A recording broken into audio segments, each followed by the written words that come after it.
Good day and welcome to today's Conversation podcast. Today we're privileged to host one of the youngest and dynamic professional in this country.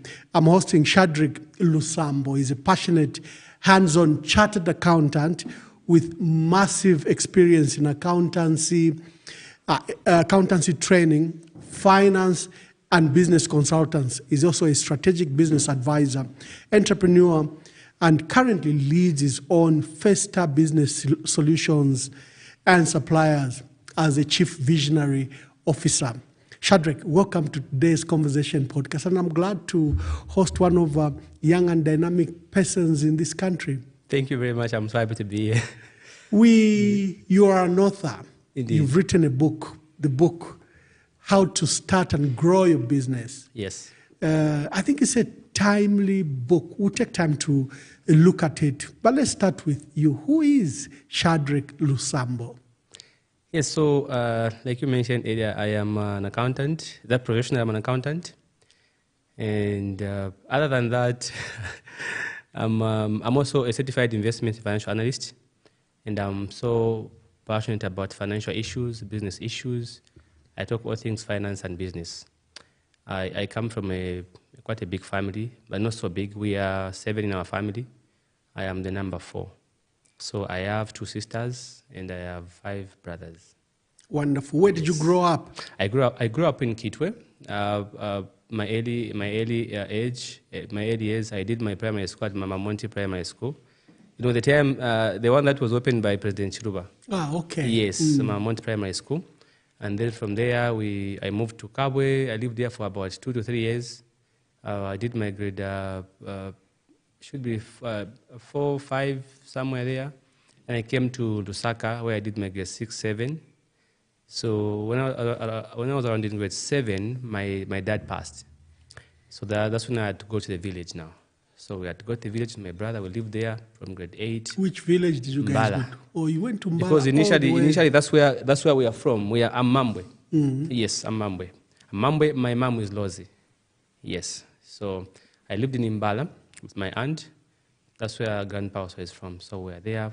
We did my grade 8 to 12 from there. And then when I was done with grade 12, I had to come back to Lusaka now to start a new life. So, you know, Lusaka is different from what we think of it when you're out there. When you're in the bush, you think when you go to Lusaka, it's not going to be fantastic. And you know, when you're in the village, people think everyone in Lusaka is happening.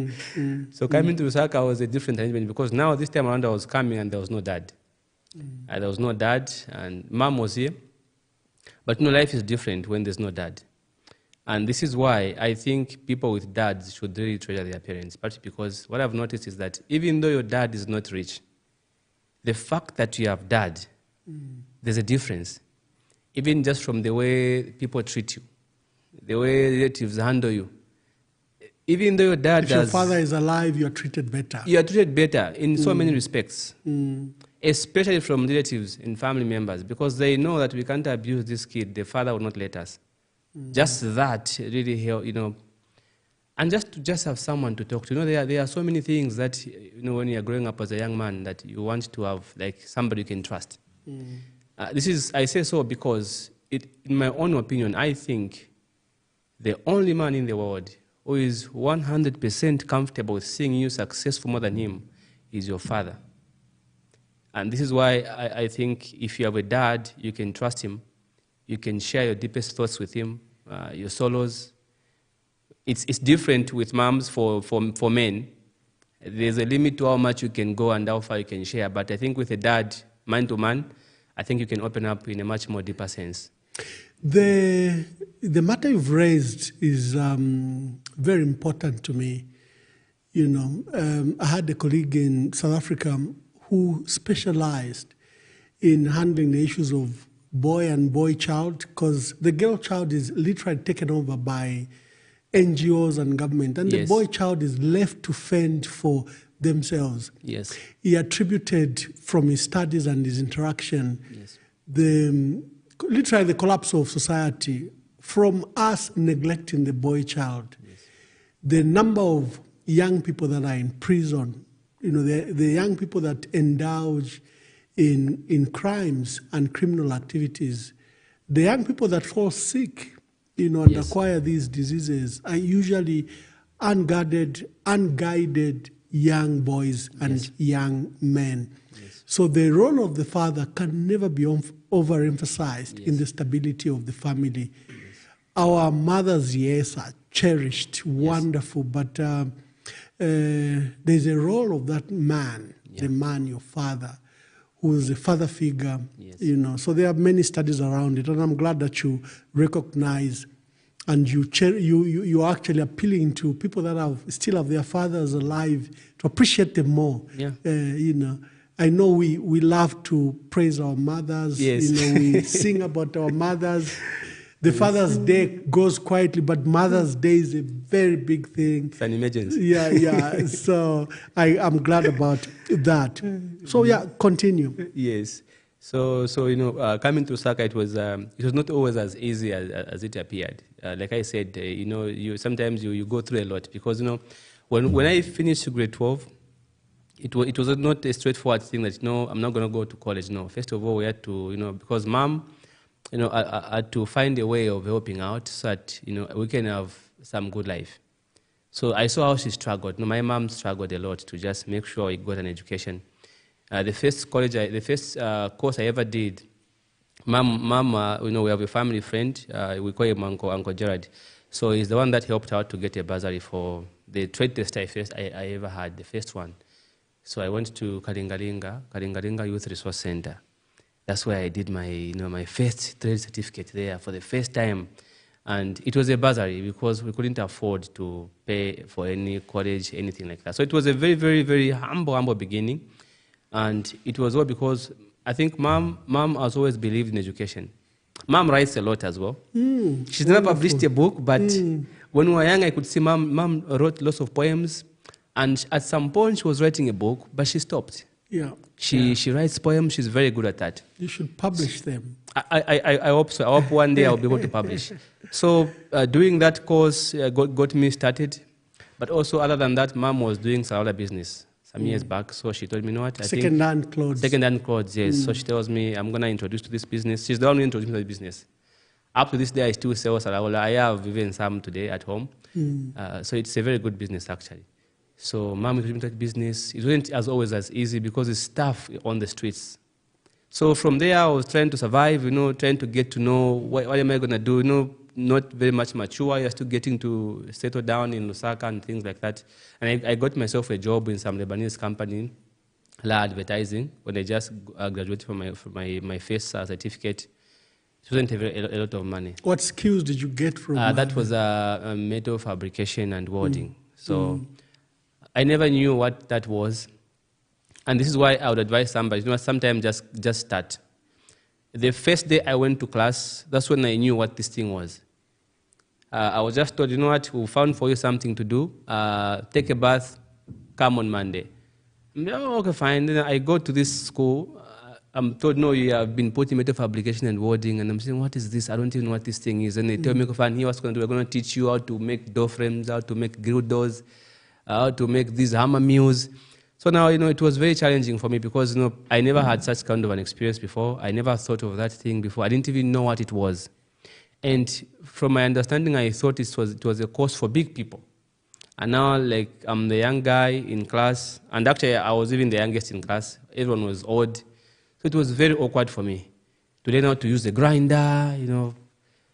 But later on... I've always stated that, for example, government support and government limited financial ability to support young people and education, I would rather it's dedicated to skills like that. Yes. Because that's a life skill that is given to you. You can be your own employer. Yes. But you have an education system. The way you felt with disdain to this metal fabrication skills is that it glorifies, white-collar jobs. Yes. If they had put you in an accountancy class, a banking class, it's a marketing class, you would have been very excited about it. Yes. But those jobs can rarely give you actually a job and can rarely make you employ others. Yes. So we need to do an upside down of our education system. Yes. Because you are an accountant, Yes. so you are greatly admired Yes. than the metal fabricator that you learned earlier. Yes. But please go on. Yes, but interestingly, and it's true what you're saying. Interestingly, at first I was in denial. I never wanted that course. But again, I knew it was my only chance. It was like a stepping stone. At the moment, I did not really see how things would unfold. But when I graduated, and I did very well actually, I was among the top in my class. I did well. I was, I think, the second best graduating student. I got a job.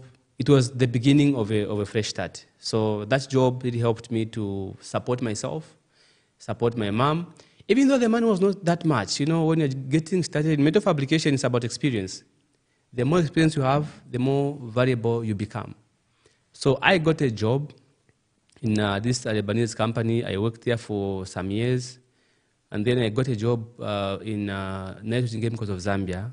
So I left Lusaka, I went to Kafue, and then I worked there for about 4 years. Now, that was the defining moment, because when I was in Kafue, I was growing now. Now I started thinking about my life, now at a much more deeper sense. But at first, I was just happy I have a job, I can get paid, I can send money to my mom, and I'm just happy to do that. So for the longest time, I'll just get paid, get some money, send to my mom, remain with maybe whatever 100 kwacha, 150 to myself, I'm okay with it. But when you begin to get to the age of 25, 26, 27, your brain kind of changes. Because now you begin to see your friends are getting married. You say, this one gets married, you begin to see things are changing, and then you begin to think about yourself. Then you begin to realize just how poor you are. So now that sense of responsibility began settling down now, saying, you know what, I think I still have a shot at life. Well, my salary was very small. It was about 1,200. So that one too, I would send about sometimes 800 kwacha to my mom, and then I would remain with about 400, which I would contribute because I used to be with my cousin in Kafue. Then I would give my cousin the 400. So sometimes, most of the times, I remained with no money. When I get the one too, either I send 800 to my mom and I give my cousin 400. We used to contribute to help each other at home. So it became difficult because now I would feel the pressure. I'm going to this job every day and I have nothing to show for it. But I was happy it was helping me to help my mom. So sometimes if I want to have something, I have to give my mom 650. So for me to remain with about 150. So you can imagine it was becoming difficult with the passage of time. So now, one time I decided to just use one of the salaries to buy 2 phones. There was a shop at Kudimata those days. They used to sell some phones, second-hand phones. So I would come to Lusaka, I would buy second-hand phones, then go back to Kafue and sell. So now that's how my business started. So I went to Kudimata one time. I bought 2 phones at around 600 kwacha each. Then I went to Kafue. I sold at 1,000.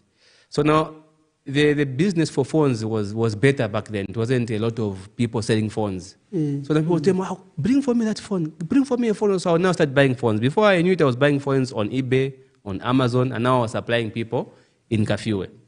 So now I was having a stable stream of income from that phone business. So that's how I now started selling some phones. I even ventured into now selling laptops. But unfortunately, everybody now was able to import phones. So it became a problem again. But it was during that time that I decided to start school. Because I figured if I'm going to be comfortable, I owe myself a good life. I realized nobody owes me a good life. Because, when you are poor, sometimes you become bitter. Because you expect your uncle to look at you. And you don't know whether your uncle even sleeps. So for just your uncle comes with a nice car, I think, this man is very selfish, very stingy. Can't you see I'm suffering? This woman, this auntie of mine is always telling I'm a problem. What? So sometimes you feel people don't understand you, and then you expect them to see that you are suffering, but they can't see that you are suffering. What you don't understand is that they have problems if they told you to cry. But you don't know. Because you see them, they're coming with nice cars. But you have no idea what they go through behind those cars. So I realized I owe myself a good life. And if I'm going to give myself a good life, I think education will give me a better chance. So I did some research of what course I can do, and I came up with telecoms. Because there was a guy at work, this guy was lazing around. He would come to work and would just fix some phones and disappears. And he would tell me, I get paid good money for telecoms. It's not even involving, so do telecoms. So I went to University of Lusaka. My neighbor was working for the council, applied there. So she told me, we can go together, go and start. So the day I was supposed to go to University of Lusaka, the day before I was supposed to go, my cousin and I invited our friends for dinner to our place. So our friends came through, we had a meal together, cabra, we made some salads for our friends. So as they were about to leave, one of my friends told me he was going to see me tomorrow. I said, no, I'll be in Lusaka tomorrow. I said, what are you going to be doing in Lusaka? I said, I'll be going to register for my, my school. I'm starting school. So what school are you starting? I said, I want to do telecoms. And he looks at me and says, Shadrick, you are the smartest guy I know. If I had your brain, bakalamba inenga na listefing.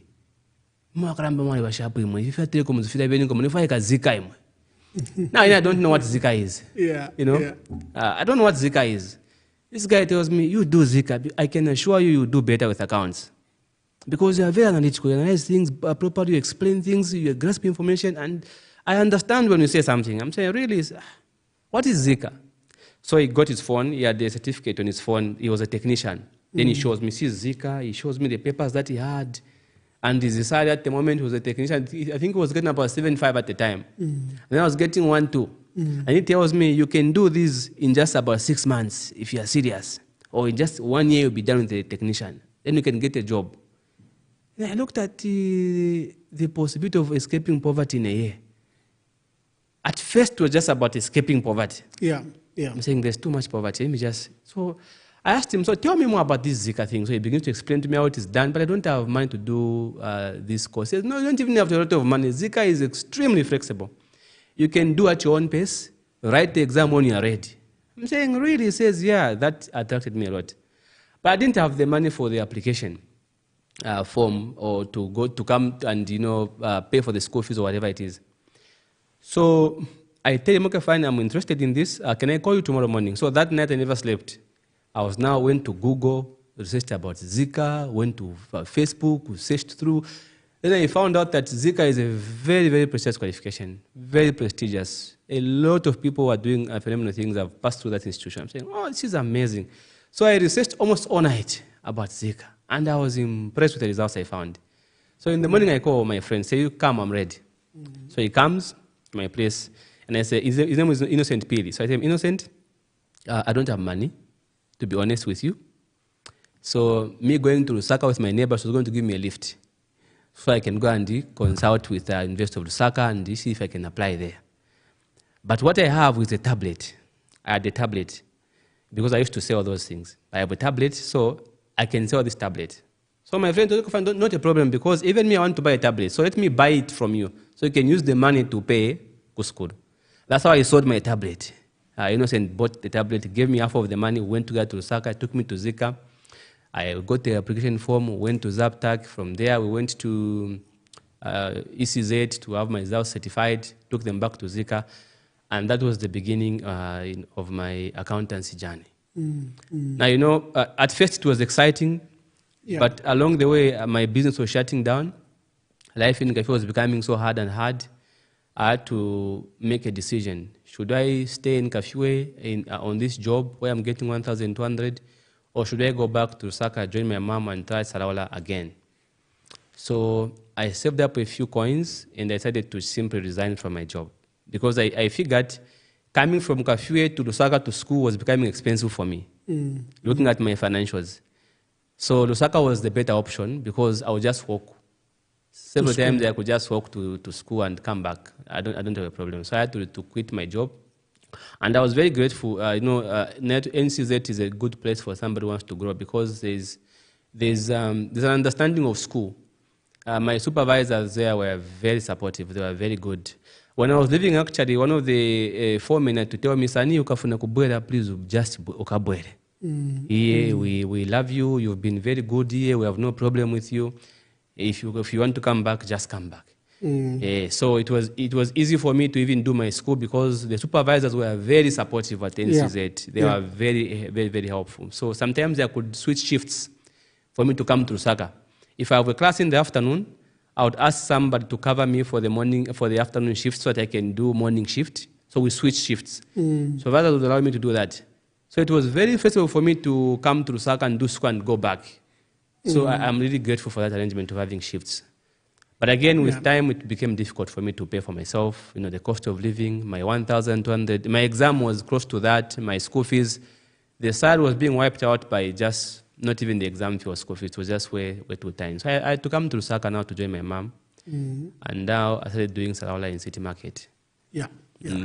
So at first it was nice. We were selling, things were happening. It was okay. But eventually, business became so bad. City Market was congested.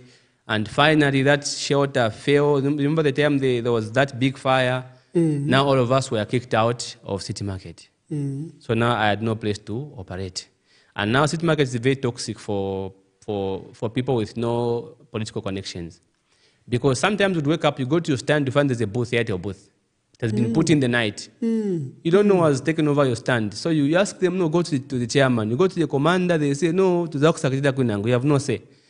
So sometimes you could be relocated overnight and you don't have a say. So City Market is also very dangerous. It's very, very difficult for business. So, but I sought there for a very long time in City Market, and I would in the morning I would be selling salaula. I would go there as 5. I order some bills, I open. Then I choose nice stuff. I go with them to school. I sell some of the stuff to my friends in school. In the afternoon, I come back. Yes. So it was like from school to and sometimes in the night I would try and do some pieceworks. I used to sleep a lot in people's houses. I used to do a lot of assignments for students. So this time I would be at Zika's. I would sleep there helping a student. Or maybe I would be at Unza, Cavendish. Even in Kabwata, I would be in Kabwata. There's some girls from Kabwata would say, no, come to Kabwata. I go to those flats and then I help them out. So during the day I'm doing Salaula. In the night I'm doing assignments for students and things like that. So it was a very, very busy process for me, just to make sure I have something to be able to settle my rent and also just have something to eat. But students don't pay much. They'll give something like 50 kwacha the entire time. For the assignment, they are like 5 students, 50 kwacha. So you find that it's not a lot of money, but it made a difference. So when my salary business was disturbed by the City Market issues, now it became so hard because now I had to depend only on the tuitions for the students. Those 50 kwachas, 20 kwachas, and things like that. So it wasn't a very, very smooth path. So I dropped out of school. I couldn't afford to pay school fees for myself. So the last paper I wrote, my lecturer told me, you know what? I'm expecting good marks from you. And I see a young man who's going to help the branding of Zika. I know the way you give answers in class, and I see the way you teach your friends. So don't pay me the school fees. Come to class. Once you pass, once results are out, you are going to pay me. So now I went to class. I did financial reporting with this man, a very smart man. He was a lecturer at Zaptec by the name Mr. Ngandaro Joseph. And then I passed. I got a lot of marks. He told me, I told you I had confidence in you. I was actually his best student. I told you would get good marks. So now, but again, I still couldn't go back to the other courses because other lecturers didn't know, I didn't have that relationship with them. So I said, no, I don't want to be in debt because of my school. So what I'll be doing, I'll be studying ahead. I teach my friends. When they pay me, I just pay for my exam fees. So most of the courses I've done from the degree level and the master's level, I was never in class. I would just study ahead. I go to school. I teach those who are in class. I do assignments for them. They pay me something. Wow. I pay my exam fees. That's brilliant. That's brilliant. So that's how come I managed to do my my chartered accountants all the way from the application level, which is the degree level, and all the way to the master's level, the advanced level. Then I was done. I was never in class. I did all of them self-study. Just by paying exam fees? Just exam fees alone. No tuition? No tuitions. And that's the beauty of CA Zambia and Zika, because they give you this flexibility of just, even though you're so poor, you can afford. Just wait for the exam fee and just study, then write the exam. You'll be good to go. Yes. So now from there, when I was learning, the CA Zambia program, I came to see just how valuable this program is. There are a lot of business insights there. And if you see, I think the idea of Zika is not to produce employees, no. I think they have an idea of building business leaders. Because the way the program has been structured, if you just, because for me, I wasn't learning for the exam. The exam was not my problem. I knew if I pay exam fees, I'm going to pass. My problem was the exam fee. I had no problem passing. I had a problem paying the exams. So when I was studying, I wasn't studying for the exam. I was studying to know so that I can apply that knowledge, because I knew if I don't know, I want to teach somebody. So for me, when I'm studying, it's about how can I make it better? How can I apply this one? So in trying to do that, I discovered gems other students never knew exist in the component.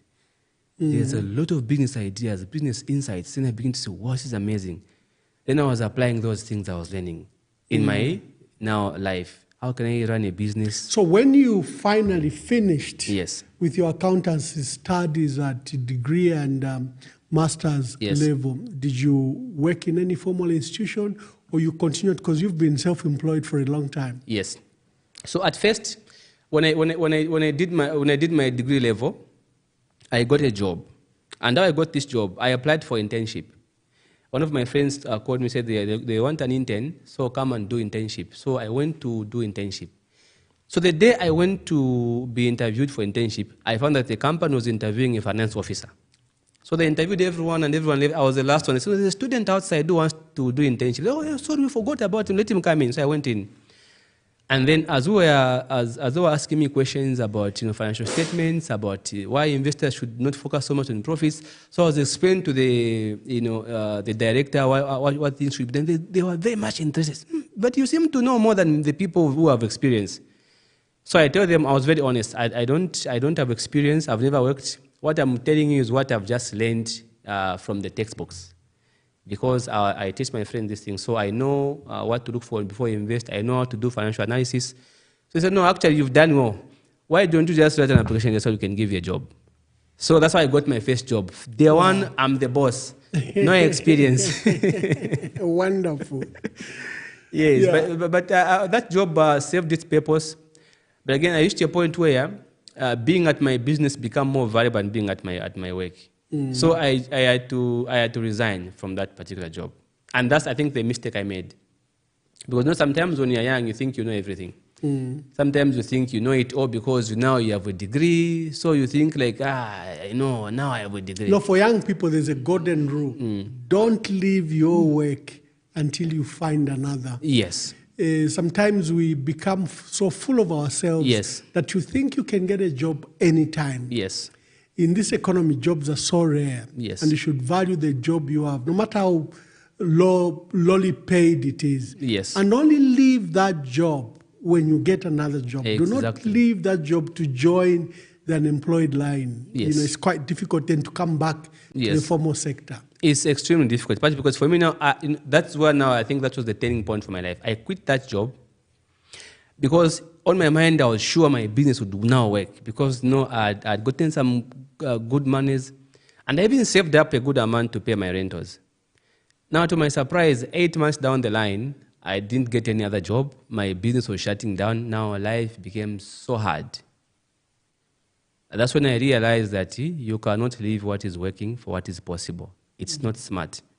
It's one of the mistakes I made. And then I would encourage people in employment, no matter how small your job pays you, please keep it, work hard, go early, because small money is definitely better than no money.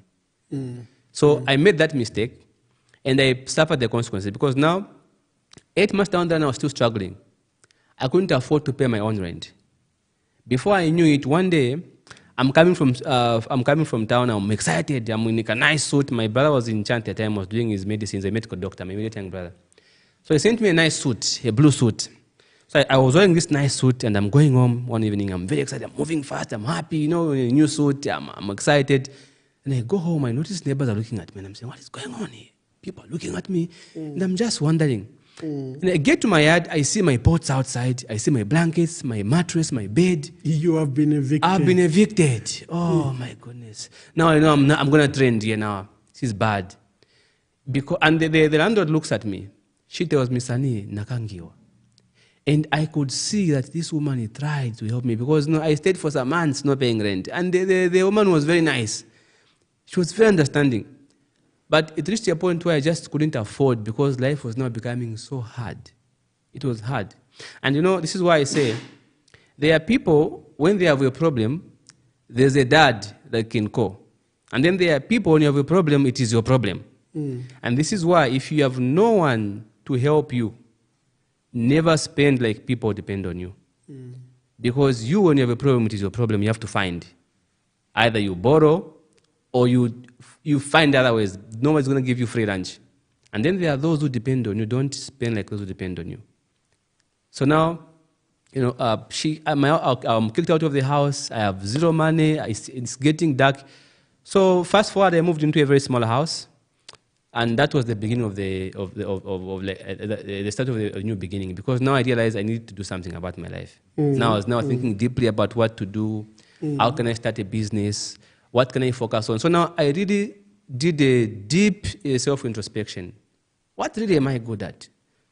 What really is so special about me? Because I realized that you can make money through providing value to people. Because value means the worth, the importance, or the usefulness of something. So I was asking myself, where can I be of use? How can I be of service? We cannot all be famous, but we cannot be significant. Because significance is determined by service. So I figured, how can I be of service so that I can, save people? Because I knew one thing for sure, that if you're going to choose between money and greatness, and you choose money, you're going to fail, because money follows greatness. Money follows service. If you're of service, people are more likely to help you. So I noticed that there was a problem when it came to accountancy qualifications. Because when I was at school, I would see those who are in employment. They are always rushing. They are always in a hurry. Coming to school, they are in a hurry. So I would wonder, why are these people in a hurry? They are always rushing. They are always late. Because of traffic, they are sweating. So I figured if I can build a platform which can allow these accounting students to simply learn online in the comfort of their homes, I think that can solve this problem. So that's when I started my online platform. So now I advertised to those. My target was not everyone. Yeah. I was just talking to those people who come in the evenings at school. So you know what? Do you know I have a platform that you can use to learn? And so now, and because I had made a name already. Who designed it for it? Who designed it for you? There's a student who worked with me. He worked for a company that used to do those e-learning platforms. Yeah. So he tells me, you can use this system to help you, with the... Design your own program. Yes. So now I told them what I wanted. I want to be able to invigilate, to see assignments, to do a class. They told me, Kofan, we'll give you a trial for 1 month. We'll see how it's going to work. So they gave me, and it was okay. That's when I now started now using it. Yes. So it was kind of trying to just see how can I help those who are always late.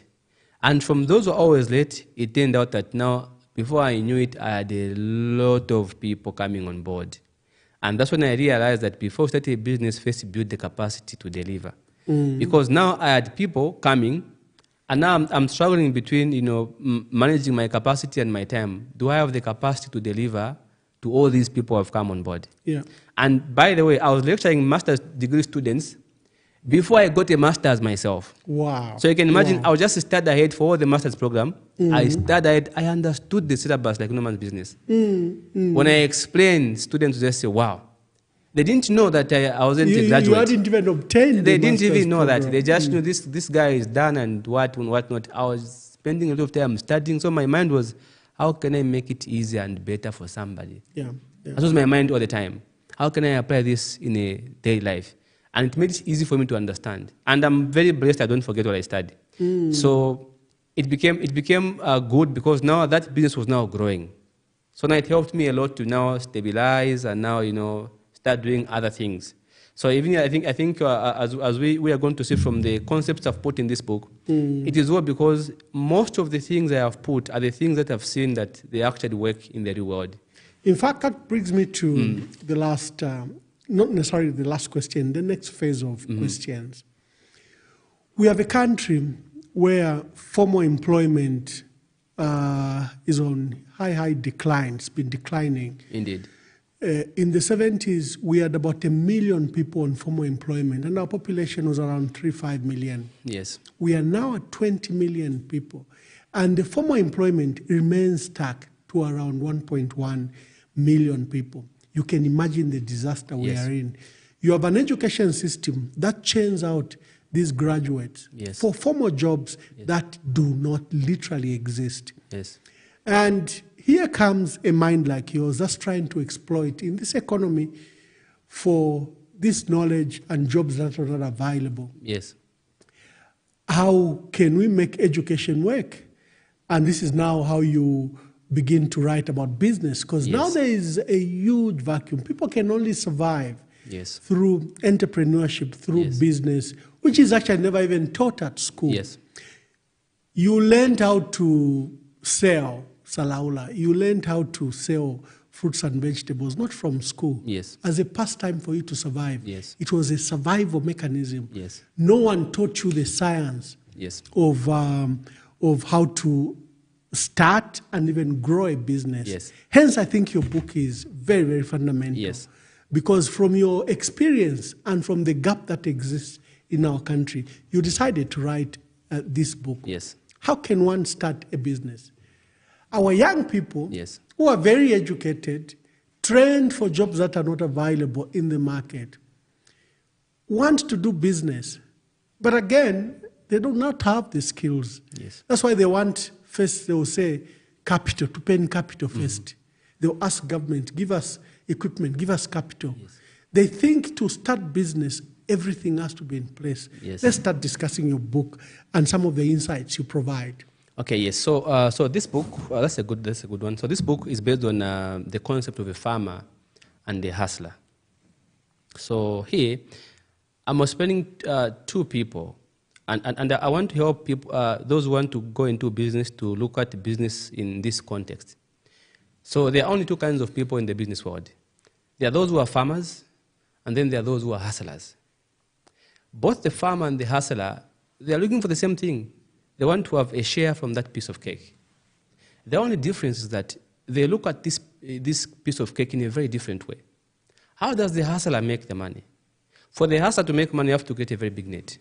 So you can cast that net, and then you can catch the butterflies, because making money is like catching butterflies. So how do you catch butterflies? You create a big net. You cast it out there, and then you catch the butterflies. And that's what most of the people do who are hustlers. Hustlers, like even people in finance, teachers, people in employment, and those who are in business, most of them are hustlers. They are casting the net. The only problem with that being a hustler is the hardest thing you can do as a business person. Because when you are the hustler, you are the business. When the hustler is sick, the hustler can't cast the net because, you are sick. So when you can't cast the net, there will be no butterflies. That means you are stuck. And these are the people who are usually providing services, service providers. Most of them are hustlers. People in employment, they don't even know they are hustlers because you're exchanging your time for your money. And you can see hustlers are very busy people. They are here. So also, if you look at the mentality of hustlers, they believe in multiple streams of income. They say, you need to have different streams of income. So you find that one poor man has 5 streams of income. So from these 5 streams of income, he makes about 20,000 kwacha in a month, and he's very excited. That's the hustler mentality. And there's nothing wrong with that. It works for the most part, but it restricts how much wealth you can create. So now, in my book, I'm saying, you can have the hustler's energy, but have the farmer's mentality. How does a farmer make money? When a farmer wants to make money, a farmer is very thorough in his thought process. Farmers don't just do things because someone said do it. No. Farmers plan for the farming season way before it arrives. So if you look at what a farmer does, when a farmer wants to catch butterflies, he's going to create a garden. This allows butterflies to come to the garden. So the farmer doesn't have to chase the butterflies. They have to come to his garden. Now when the butterflies begin to come to his garden, they're going to attract other insects. Birds will come, the bees will come and do pollination, other insects will come. But notice, the more other insects and all these things begin to come to the garden, intruders will also come. So if farmer understands that, you know what, there are intruders out there, there will be armyworms who will come. The goats and the cows will come, they want to reap where they did not sow. So what does the farmer do? He puts in place mechanisms and the systems that help his business run without him and also remain protected even though he's not there. And that's where the hustlers are missing it. Because for them, it's about multiple streams. For a farmer says, you know what, I'm going to focus on farming for now. When I make my money from farming, and then I'll diversify. A hustler wants to do, today is here, tomorrow there. So the hustler has got this divided attention. So if you notice, farmers understand something very important. They know that the financial game has never been about the multiple streams of income. It's about the streams that shake bank accounts. A farmer would have one farming season, 10 million. A hustler, 100 streams of income, 100,000. So you can see, even the money farmers make and the hustlers make, it's very different. So, and if you consider the levels of risk, you're going to see that hustlers, they are risk averse and they just don't know it, most of them, because they have this appetite for profit. They want to make money quickly they want to move on. If they see a risk, they will quickly avoid that risk by all means. A farmer would make a loss this farming season, but will still farm the next season. Hustlers would make a loss and they will quit. They easily give up. So if you look at the mental strength of a farmer and the mental strength of a hustler, hustlers are short-term. Farmers are more futuristic because they understand that in the business world, sometimes you have a good season, sometimes you don't. But you don't quit farming. You farm until it works. So if you see the way farmers work, yeah. When a farmer diversifies, it means a farmer has made money in his farming, and now his farming business is stable. Now he can diversify. Hustlers diversify before they are ready. You say, no, what do you do? No, I'm a chairman here, I run this business, I have that. But if you look at the financial muscle, there's nothing. But you have all these names you're mentioning. It's because of that mean. That's why this book we are saying, you know, you will not be successful if you do too many things at once. If you look at science and research, we have been told that you can only master a skill using 10,000 hours. Now what that means, it means for you to be good at one skill, it will take you about 3 years, 4 months. Because we have 24 hours in a day, 8 hours we are sleeping, 8 hours we are at work, and then the other 8 hours is for recreation. That's the one we use for developing our skills, doing our degree programs, master's program, whatever it is, that 8 hours. So if you're going to master a skill, you depend on that 8 hours. So if you divide 10,000 by that 8 hours, give you about 3.4, 3 years and 4 months. Now imagine you're doing 5 things. To become great at those 5 things, it will take you 17.1 years. How does a young person start a business? So a young person, to start a business, first of all, they should not look at capital. They should look at capital as a driver's license. There's a reason why Ratsa says, before I give you the driver's license, first of all, come through the driving school. We teach you those stop signs. We teach you the highway code. We teach you how to reverse in cones. There's a reason for that. It's because Ratsa doesn't want to give somebody a driver's license who does not know how to drive. You're going to kill yourself. It's suicide. And that's what capital does. If you give capital to somebody who has no capacity to deliver, somebody who has no skills, that's tantamount to suicide. It's fatal. So in this book we are saying, I'm giving out the prerequisites. I've given up about 9 steps that somebody can follow, a young person to the business. Step number 1, what do you do? Where do you start from as a young person or just as an adult? What kind of skills do you need to develop? How do you build your capacity, your selling capacity, your financial capacity, your risk capacity? How do you build all those things? Because you don't want to think about money for now first. You're not ready for the money up until you have built the capacity. So that when the money comes, you know exactly what to do with the money. Now we have people getting CEC, CDF, and they have no capacity, so nothing is working out. And I'm of the view that I think there should be a program where before those people get CEC and CDF are given those funds, I think they go through a program where they are taught how to, invest that money. They build the capacity first. It should be a requirement. If you're going to apply for this loan. I saw the government celebrate that they had given empowerment through the Citizen Economic Empowerment Commission, CEC, 10,000 kwacha and 5,000 kwacha, depending, to marketeers across the country. Yes. And now I keep on seeing 1 year later, a repeated advert where they are asking for those marketeers to pay back. And the paying back is so poor. First of all, the attitude by those that get these loans, treat it as free money. Yes. Especially that is coming from government. Yes. Two, they are not prepared. No one has capacity. Walked them through this money that they have to grow it, keep the profit, and pay back the principal amount plus some interest. Yes, that's the problem we have. So in my book, I'm saying, first of all, before you can get the money, don't get money before you've built the capacity. Identify where you can be of service. Identify where there's a gap, and then analyze that gap. Is this problem that I've identified, where I can be of service, is there anybody willing to pay for this? How much is the market willing to pay for this? So I've given 9 steps somebody can follow to start from the scratch all the way to the very end. Now, after you understand those 9 prerequisites, now we go to operations. How do you run your business? How do you set up systems? Because the biggest problem I've noticed for many of our youths and just many businesses is because they have no systems. When you go to Debonairs or Nando's, for me, I like to buy this something called lemon and herb. It's what I like. If I go and say, give me lemon and herb, it's because they have a system. Every time the taste is the same. They have a system. If you go to our restaurants, today they serve you food, it's nice. Go back tomorrow, you'll be shocked. It's a totally different taste. It's because we have no systems. So I am advising people in this book, how can you set up systems that ensure that you create a brand that people can recognize you with?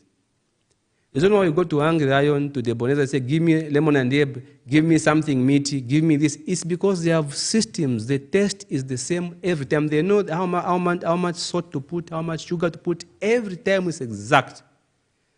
In our setup, our people don't have systems.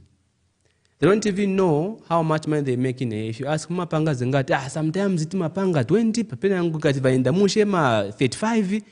They don't know how much they make because they have no financial systems, operational systems, even just risk systems. There's nothing. One day wake up and say, no, about panga malosa pativala business, but you didn't anticipate these risks.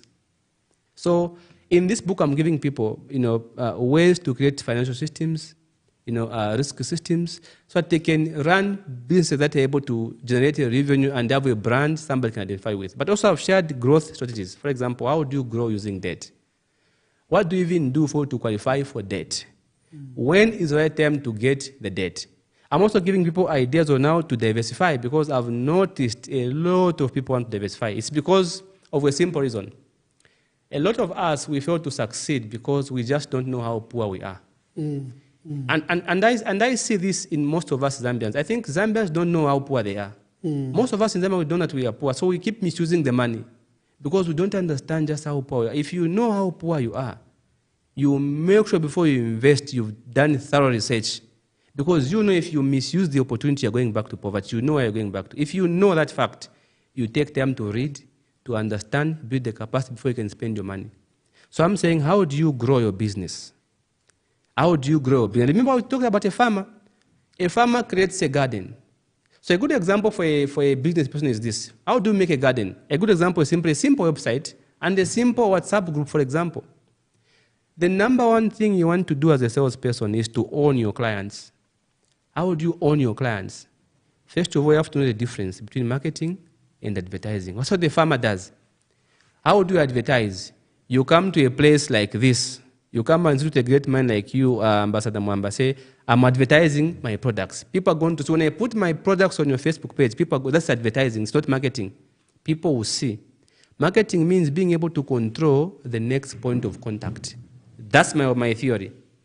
How do you control the next point of contact? If you go to Ambassador Mwanda's Facebook page, you advertise your products. Can you put a WhatsApp link there where people can join your group? So when they join your group, now you have control over the next point of contact. The next time you want to sell something, advertise something, now you don't go to Ambassador Mwamba. You post on that group, say, guys, I have this new product. I'll be dropping it on the 22nd of June. Now you have control over the next point of contact. You can now direct market to those people who are interested. But if you keep making posts on Facebook, one day you say something Facebook does not like, they'll shut you down. And that will be it. But if you have the WhatsApp groups, you've built the websites, what's going to happen is this. Those insects, the birds, and the other animals that are coming, they're going to say, oh, in this garden there's also this plant, or there's also this. Then they'll begin to tell their friends. Before you know it, people are flocking your website, people are coming, they are joining your WhatsApp group, and your business is running. Even if there's no Facebook. I think you saw a few months ago when Facebook shut down for 2 hours. Our celebrities were exposed because some of them, they depend on Facebook only. It told us a lot about our youths. So without Facebook, the business is done. Now that garden helps you when Facebook shuts down. You have your WhatsApp group, you have your email list, you have your website where you have control. Because on my website, I say what I want. I market in the way I want. Nobody restricts me. So if somebody goes to my website today, they're going to see I have got books, I've got courses, I've got all these programs lined up on my website. And even though I am here right now, I know somebody is watching something on my website. They are paying for something right now as we speak. That's a garden. It's an example of a garden. So we are sharing that in the book. How do you move from, from the very beginning all the way to operations and all the way to growth? And the last thing I conclude with here, I've talked about my journey as an accountant, how I started from the very beginning to the very end. And I've put a chapter called Anger and Aggression, which says success is not free. And why anger and aggression? Okay, so anger and aggression, these are very two potent qualities. Like I said earlier, hunger is like a force that drives you to do what is necessary. A lot of people don't do what they must do because they don't know how poor they are. You must be hungry for success. Being hungry alone is not enough. You must be aggressive, which means do what is necessary, that is legitimate, to get to where I need to get. Know who am I going to see to get the next stage of my life. Be willing to go back. And people are busy. When I was launching my book, there are people that I went to. Some of them shut their doors. Yeah. There are those who I went to look for sponsorship. I even felt that I'm not wanted here. But I still went back because I'm the one who needs the help. So you have to be aggressive. Don't take things personal. And there are those companies, when I went back to look for sponsorship, they told me, no, we can't help you. But now they've called me, can you bring us 40 copies? Have you seen it? Because they've seen the work. So sometimes when you are rejected, don't take it personally. It's the same thing with a woman. When a woman says she doesn't need you, sometimes it simply means I need you, but not right now. When you build the capacity, she'll come around. It's the same thing. So what we are trying to say is that you have to be hungry for success because success is not free. Young people want to start business. They want to rent shopping malls. They are afraid to go to city market or in their ordinary markets where they are. They don't want to be seen by their peers who they went to school with because they don't want to appear poor or failures. What is your advice to that? So such young people should just wake up. That is what I call wishful thinking. Wishful thinking is the tendency to believe in a reality that is not true because you want it to be true. And because you want it to be true, you end up ignoring a reality in front of your eyes for a future that is far-fetched. So when you're a young person, for me, I was on the streets. I would have people meet me and then they find me. Some of them would even feel sorry for me. You're selling Saraula. But now they don't know how much money I make in that Saraula business. I've never stopped up to this day. I still sell. Right now I have clothes that at home which we opened last week, some bells. I still have them that we are selling. I've never stopped. So you have to accept the stress you're going to take. Be successful stressed or be broke stressed.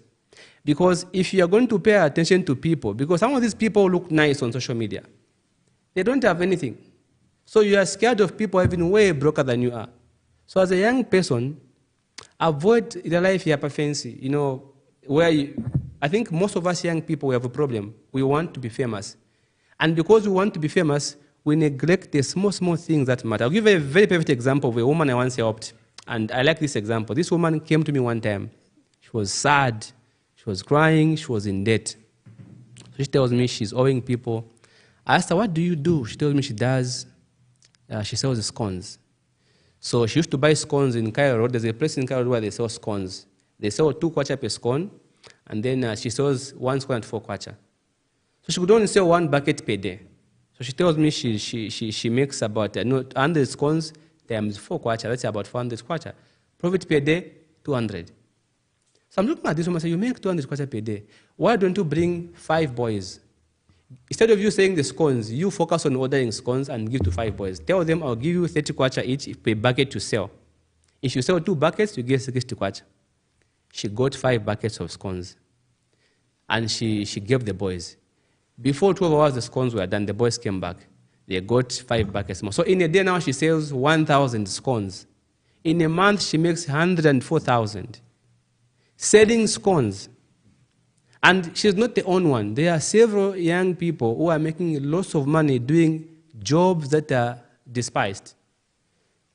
But they make an honest living. So most of us young people, if we can only realize that we cannot be great by being at the shopping mall. Great is determined by service.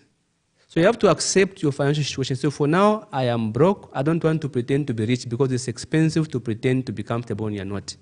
Accept that fact. The moment you accept your financial situation, as a young person, it helps you to set clear and actionable goals. Goals you can actually do something about. And the belief in capital, now that government is even offering CDF loans, young people think that when they go and get that 5,000 or 10,000 kwacha, they'll be successful. Speak to that. It never happens like that. Like I said, a business is very different. It's like a child. A child has got to learn how to eat, drink milk, porridge, then they begin to grow, there's a reason why God did that, put that process in place. A child can't just run. They have to go through this for them to become strong. Sometimes they'll fall. Sometimes they'll do what? They have to become strong before they can finally run. So just because you have capital does not mean you succeed. Giving someone capital before they have capacity is like giving them a driver's license simply because it's like giving them a car simply because they have a driver's license. They are going to crash.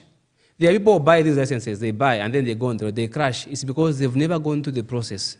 Ratsa says, before you drive, come we teach you. There's a reason for that. So before we give you capital as a young person, please learn how to drive. You must know how to drive when it is raining. The first time let me share this. I was on the road one day and I could have died. That is why I got the concept of, the driver license in my book. I was driving along, this new road which connects Lusaka West to Cabo Road. There are lots of tipper trucks there. And I heard this loud, this, when they're hooting at the tipper, it's very loud. I was so terrified. I almost, swerved out of the road. Because I never heard such kind of sound before behind me. It was the first time. And I almost was going out of the road. Just from the sound of the horn. Just the hooting alone. Then I figured, I wish the time I was doing my training, so I had this kind of hooting for me to know sometimes it could be so loud. So it is those small things that you don't know. So now I know when the tipper truck is coming, the horn is loud. Now even if it hoots at me, I won't be scared because now I've gotten that experience. It's very loud, just be calm, it's okay. So you have to learn how to drive in the night. When it is raining, how do you drive in the rains? Before you get the driver's license, know how to turn at the corner, how do you turn, how do you engage the gears. There's a reason for that program that has put in place. Then customers, where do you find the customers? Good question. I like that one. That's my favorite question. You know why it's my favorite? Because I'm a salesman. I sell things. Make me your brand ambassador, man. I sell things. I sell. How do you get customers? Now, this is one of the biggest problems people have before they start a business. We don't ask ourselves and say, who is going to buy from me? Yeah, because, let me give an example. You are in an office, yes. You've bought land, and everyone is talking about tomato yes. and onion, and yes. you grow tomato and onion. Yes. At the end of that cycle of 6 weeks, you have a lot of tomatoes. Yes. And you've never been to Soweto. Yes. And you don't even know how to sell. Yes. So it's because of, like I said, it is wishful thinking that makes people make losses. People assume that, people have to eat in Shima. So if you open a restaurant, they are going to come and eat in Shima. No. It's the same reason why people go to Siavonga. They buy the same fish from the same river. One of them makes profits, one of them makes losses. It's because of the selling aspect. One of them knows who to give the fish. One of them goes to the market to fish, to just go and tantika. Let me give an example of why I saw my salawala. Maybe let me just share this. It can help someone maybe to also tailor their business. When I was in city market, life was becoming very hard for me to make sales. Because when you go in the morning, get a bell, you begin to say, 20 kwacha, you are fishing. So I realized, how long am I going to be screaming at people like this? 20, 10, 20. It's tiresome, they're all days shouting like that. Then I figured, I think I have to find out what people really want from Sarawala. So I got myself a book. When I open a bell for school bag, for bags, for example, I would sell school bags, laptop bags, different bags. If somebody comes to buy from me, I'll ask them, bag, he tells me, no, I'm an electrician. I want to be putting ama tools. Oh, I write, electrician. I see the type of bag he's getting. Oh, I write.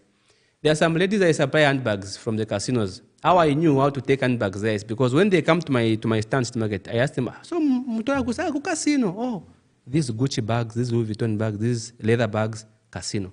Nalemba.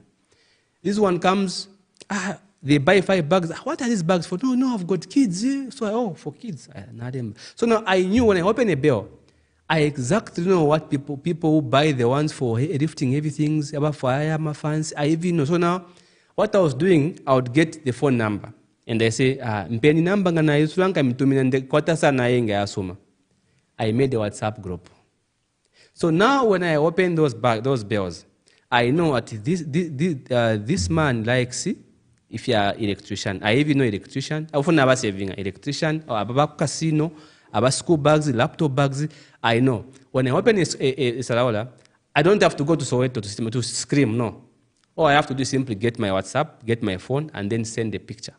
Or I choose the nice ones. I say, I'm dala ninkwatakoya so. If you didn't have the money, he will tell the friend at work or whatever, there's a laptop bag here. Oh, bring it. So it happened that now I had a very good store of clients. Because now I was targeting specific people who want to buy specific kind of bags from me. I wasn't fishing anymore. So for you to make sales, you must, eliminate the confusion from the people you are targeting. Know exactly who to target. Like I now know. When I open a bell for Sarawala, I know, okay, for the electricians, group, they're even telling their friends, now they are joining the group. About my handbags, they have ladies from the casino downtown and other casinos where I take those handbags. About my leather, those nice leather ones. When I just open, I choose. I don't even have to waste time waiting. I call them. But the handbags are in. I take because I'm not fishing. So now my friends are saying, but how are you selling Sarawala as we are making losses? It's because I've identified exactly who is going to buy from me. I am not fishing. And now the pricing becomes better because now I'm marketing to somebody who needs the product. And after you make sales, there's something when you are self-employed and there's something when you are in this business. Yes. No stability, no security. You are your own boss, like you said. Yes. If you are sick, the business is sick. Yes. If you have a funeral, the business crashes, yes. Especially if you didn't make any savings. Yes. How do you deal with the post-sale process to now attempt to begin to grow business, to make savings? Exactly. So, at first, when you start to make real money, like for the first time you find that now 100 pin, maybe you go to 200 before you make $1 million, it's a very disturbing period. Because as a young person, you've never had this kind of money before in your life, and that's the part which is very important. And I think it's why in my book I talked about how I almost died when I made the 50,000 for the first time. I was always suffering. And if you were in 10 people life, and one time I found myself with the 50,000 cash. This is not people. This is my money, free money, a profit, and if a name win, this is my money for the first. Imagine the feeling. My heart was pumping very fast. When I was going to the bank, I thought I would be robbed. So when I left the bank, I got the. How did you make the 50,000? Yeah, through my savings from my business. Okay. When you are a business person, you should have a target. Say, fine, how much money do I need to raise by June? Yeah. That's the starting point. So I give myself target. So by June, I need to raise, say, 30,000. I need to raise 100,000 by June. So now, how am I going to raise 100,000? There must be clarity. Okay, what I'm going to be doing, every quarter I sell, I will be keeping 20 ngwe. No matter what. Every quarter I sell, so from every earning that every single quarter I sell, I keep 20 ngwe. This 20 ngwe is going to go into my savings. So by June, if I sell 30 quarter in a day or 100 quarter in a day, I'm putting 20% of that particular. But remember, I'm not cutting the 20 ngwe from the cost of sales. I'm cutting from the extra income, the return. That's why I'm cutting. And then the other portion, I'll reinvest back. Explain how you nearly died. Yes. When you know this 50,000 and your excitement. I have this money now, 50,000 for the first time. You're a poor guy. I've never seen this money before in my life. And now I see I have 50,000 in my hands. I couldn't believe it. My heart was racing. So now what I did, I was going to the bank to deposit the money. So the way I was just dressed, I got the money, I put in the brown envelope, in the black plastic, put in the brown envelope, another plastic, put in a bag. No kumika bag purchased. Then I wore a jumper on top. Now I was sweating. I was on the bus, my heart is just pumping, boom, boom. I was having a panic attack because I thought maybe somebody's going to rob me. Someone is going to know that you are carrying 50,000. No, I'm carrying 50,000. I never had the capacity to handle money. It's why in my book I said, before you can handle big money, please build the capacity to handle big money first. Small money first. Small money first. And then you begin to grow now to the big money. For me, it was just from 0 to 50,000. And now I'm confused. So I get to the bank, and shockingly, that's when I came to understand why they put those dispensers for water in the bank. I think people are stressed. I get into the bank, I see this man tells me, have you been running? There's water. Then I was sweating. I could feel... Because of the layers of clothes you had put on. I couldn't feel the way I was breathing, I was just not myself. When I put the money in the bank, I could finally breathe. I didn't have the capacity to handle money. I wasn't ready for that money. I never had such money before in my life. So I was saying, as a young person, don't rush. Don't think having big money is such a very good thing. First of all, start by knowing how to handle small money slowly. That gives you the confidence to do what? To handle big money. It's the same thing with normal self-esteem. It doesn't just come one day. It's because of the knowledge you acquire. Knowledge gives you confidence. It is the knowledge that gives you confidence to do what you're supposed to do. So if you are going to handle money, please, first of all, demonstrate that you can handle small money. Once you can demonstrate you can handle small money, then you have a chance at handling big money. Because imagine the way I had that 50,000 kwacha. For some youths, which lodge am I going to go to? Which hotel? Then you buy nice food. I didn't even use that money for a long. I put for the entire month. I never touched it. I was just waiting. What am I going to do with this money? Because I didn't know what to do with this money.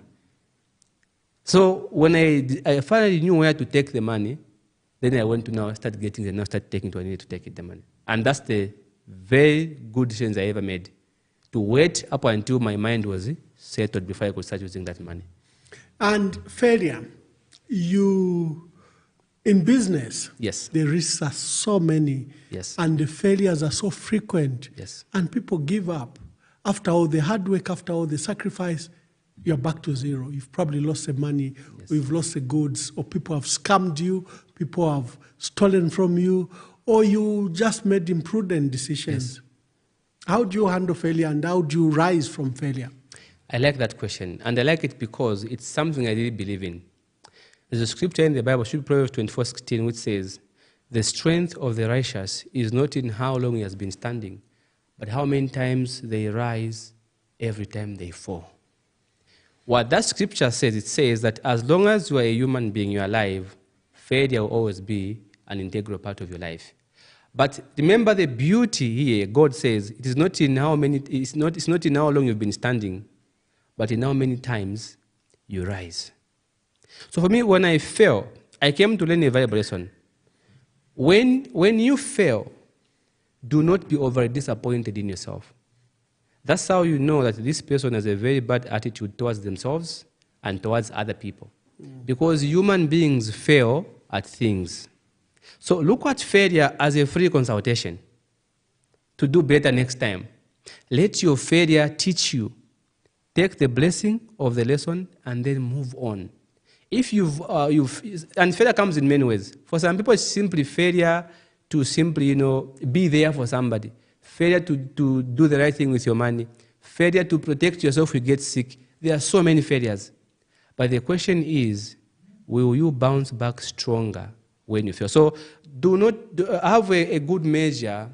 Don't have an inflated view of yourself. That makes it difficult to accept failure because you think too highly of yourself. So when you fail, you're over disappointed. No, you're a human being. Even if you complain, you still fail at something next time. It will still happen. And then as young people, we want to grow and grow quickly. Yes. We want to grow. When I call myself an entrepreneur or a businessman, yes, I want to have a car quickly. I want to have a house quickly. I want to impress ladies quickly. How do we deal with that? Because that's what then makes young people go into a cycle of debt. Yes. Because they begin to spend money they don't have. Yes. They are before long locked up in Shylocks and they begin to lose even the things they had built over. Yes. So yes, and you've made a very good point, and I'm going to say this. I did a personal research, and I found that actually the majority of people who drive Mercedes-Benz don't even like that car. But there's something they like. They like what people who see them in those cars think of them. And that's the mentality of most of us young people. We want Dress to live, to impress. Yeah, we want to live on the offense. And what we forget is that the moment you live on the offense, you attract unnecessary attention. And unnecessary attention is not good for business. Businesses die. There are some businesses that I do that I will never share their mind. It's because, I think in Africa we have a bad mentality towards businesses owned by our fellows. They don't support your businesses. There are people who would pass you here if you have a shop, they'll go and buy bread somewhere else because it is you selling. But if they don't know it's your bread, they'll still buy. So in some cases, that is why it is not very good as a young person to want to, quickly show that you're happening because it costs more money to show such kind of lifestyle, and it's not responsible. What happens is that you're going to be spending money which you don't have just to keep up an appearance. It's the same thing with your family members as well. They will begin to expect more from you because on social media or maybe you are showing that you are happening, and then they are looking at it, but how come he seems to be doing fine? Why is he not helping us? They will even hate you. And sometimes people will even attack you because they think you are rich, but you are not rich. So as a young person, when you make some good amount of money, don't rush into buying a car. For me, I would even suggest that maybe you can even just build yourself in a house. Why? What did you get first? Did you get a house first or a car first? Yes, so that's where I want to go now. The first thing I ever got when I just made some good money, I got a car. And here's why I got a car. I got that car because, most of the times I would be hired to go and speak at events. And then I would go with Yango. I'd go with Yango. So I think I'm being hired a lot, and I'm talking about financial management. And I'm always going with a Spatial, I'm going with a Yango. Maybe I can get a small car for myself so that I can be able to use for my meetings. But again, when I think about it, now, in hindsight, I think I could have started with, I wish I could have started with just building a house for myself. That was going to be the best decision. Because now I've looked back, I realized that owning a car is what we call validation of happiness. It's what I call it, which means you think you're going to be happy because you have something people can see you have. And that is why most of us young people miss it. Now I know a lot of friends who hate their cars because they were happy in a moment. Happiness is a moment of emotions.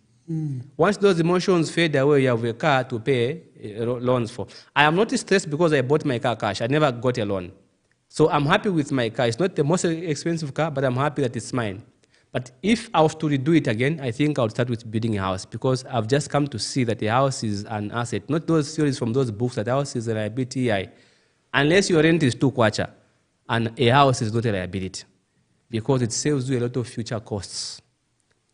When you die today, and let me just stress this. I think I've seen there's a lot of people on social media, they are saying a house is a liability. There are so many authors who've said the house is a liability. And I have a different opinion, and I want to say this. If a house is a liability, try to go to the bank to get a loan and tell them that, you know what, I am a very good tenant, I never miss my rentals, and I pay in advance, and see if they'll give you a loan. If you have a house and you have a financial problem, that house will come through for you when no one else can. Even the banks themselves, they'll be happy to give you financial support because you have something tangible they can look at. Of course, we know that banks want to see cash flows. But where there is no cash flows, that house can come through for you. And if, God forbid, you die today, that house will be shelter for your children. They won't be destitute. They will never go to be mistreated somewhere in other people's homes. They will have somewhere to live. That is why, no matter what somebody tells me, Ambassador Mwamba, that house liability, I simply say, because your rent is 2 kwacha. For people who pay proper rent, they know what it means to sleep in your own house. The sleep is different. People are hallucinating and having nightmares because of rentals. It's today, so somebody is stressed, they've not paid rent yet. They are stressed. How can you say a house is a liability? It can give financial support. Your kids and your wife, if you die, they will live there. At least they will struggle with food, but they will have a house. And you see, the reason why most people in Africa, when the husband dies, for example, why people as children scatter, it's because we don't leave houses in Africa for our kids. But what does the Bible say? The Bible says a good man leaves wealth for his children and his grandchildren. An inheritance. An inheritance.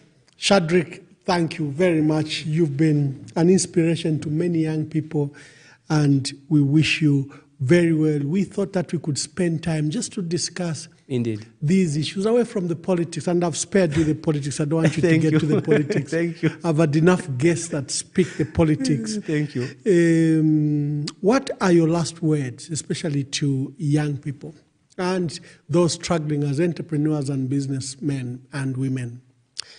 My last words would be to a young person and whoever watch this podcast is that if you are somebody who truly wants to change your life, the best thing you can do for yourself is to be honest with yourself.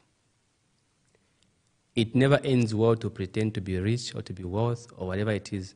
Just be real and ask yourself questions. Is it really true that my financial behavior, my lifestyle is a reflection of my financial muscle? Is it really true that I'm happy with my life? And then once you do that, I want whoever is watching this one to please look at yourself as a human being of value.